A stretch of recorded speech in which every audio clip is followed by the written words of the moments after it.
This video will go over details of your summer independent study. On March 12th, you will receive your first set of packets and a pacing calendar from your current math teacher. Please make sure you accept the Google Classroom invite when you get the information. Google Classroom is where we will be sharing updates throughout the program, so be sure to accept this invite. On March 14th, all programs will sync and you will be able to begin your independent study in Zearn on March 14th. When you look at your pacing calendar, notice you do not have to begin working yet on this date, but be mindful of the pacing and deadline suggested in the calendar. Let's take a look at what Zearn looks like. The first thing that's important is when you go to Zearn, you have to log in with Clever. If your teacher currently uses a login and username, you need to follow the directions and log in with Clever. A Zearn lesson has 3 parts. There's fluency related to the lesson, a guided practice video, and then the Tower of Power, which is practice for you on the lesson. This is what the login screen will look like when you go to Zearn. This is how you will sign in with Clever. But when you log in, you will see your next up, and this should tell you what you are currently working on in top. We will place you to the correct lesson, and all you need to do is click Start. You will complete the fluency activity that is given to you. After the fluency will be a guided practice, where you will click play and the video will play and ask you questions along the way. At the end of the video, it will prompt you to take out your Zearn notes and answer the question. This can be found in the packet you were given from your teacher. Answer this question in the packet. Then, when you have completed the question, you can click Next and you have the option to hear the solution. We highly recommend to hear a sample response so you know if you are correct or not.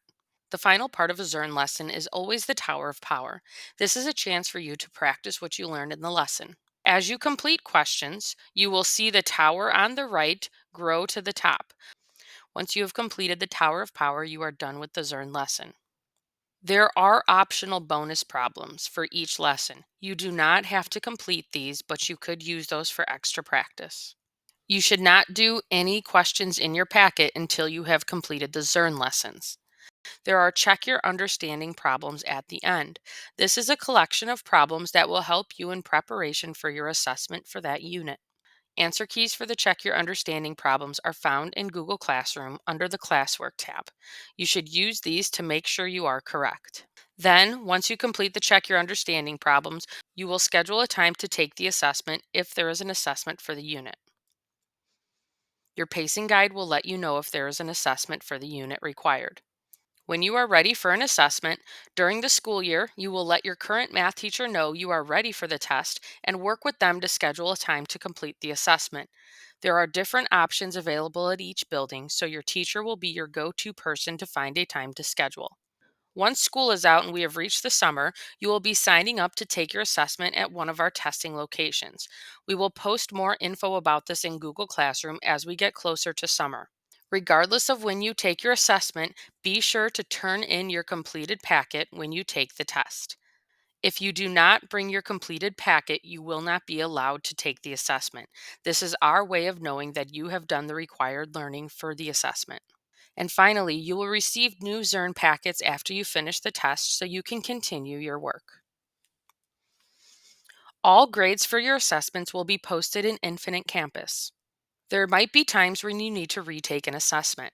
Retakes are necessary if you do not score at least a proficient on the assessment. That means if your score is beginning or approaching, you will need to complete a retake. In order to complete a retake, you need to go through relearning and then retake the assessment. Relearning work will be assigned in ClassKick and consists of Edpuzzle videos that will be assigned based on where you struggled. You will also need to complete QPCs or quick progress checks for extra practice. When you complete the QPCs, we will give you feedback on if you are correct. You will then make the required corrections. Once all required Edpuzzles and QPCs are finished and corrected, you may schedule a retake of the assessment. Keep in mind that if you need to retake 3 assessments, you will be removed from the independent study. There is no penalty for being removed from the independent study. You will just not be advanced into the next honors course the following school year. Please make sure you pay attention to deadlines in your packet. Stay on pace. If you miss one deadline, we will give you a warning. But if you miss a second deadline, you will be removed from the independent study. This is a rigorously paced course, so please be mindful of deadlines. It is okay to work ahead. You are more than welcome to work on lessons before the suggested pacing calendar, but do not fall behind. Congratulations on being recommended for this program. If you have any questions, you can reach out to Christy Vay at the email on your screen.